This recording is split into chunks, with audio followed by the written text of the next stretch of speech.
Last year in 2018, Apple launched three iPhones, out of which one was for the consumers looking to buy an affordable iPhone.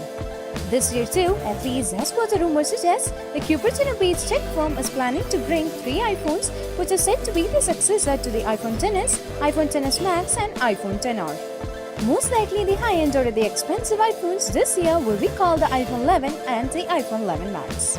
The affordable iPhone this year will reportedly be called the iPhone XR 2. Ahead of the launch of these new iPhones, a lot has been revealed about the phones by rumors and leaks, and now new mockup reveals the complete design of the camera setup of the alleged iPhone 11 and the iPhone 11 Max. The camera module design of the iPhone XR is said to be different. The new leak coming from tipster Ben Diskin goes almost in line with the past renders of the iPhone 11 series. The mockup reveals that the iPhone 11 and the iPhone 11 Max will come with a triple rear camera setup.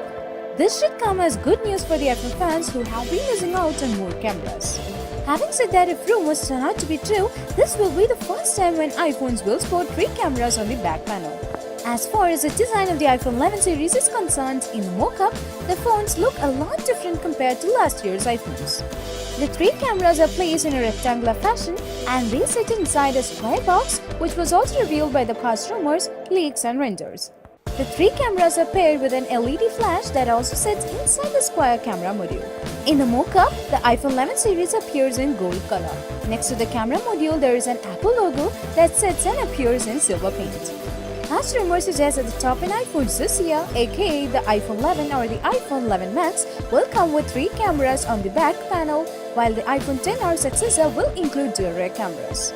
Considering the rumors, the camera setup of the iPhone XR successor or the iPhone XR 2, the name of the phone is yet to be confirmed, will look similar to that of the iPhone XS series. Some other rumors suggest that the iPhone XR 2, similar to the iPhone XR, will come in funky colors, while the top-end iPhone models will be available in basic, black, white and gold colors. Going by Apple's track record, the new iPhones may launch around September and October.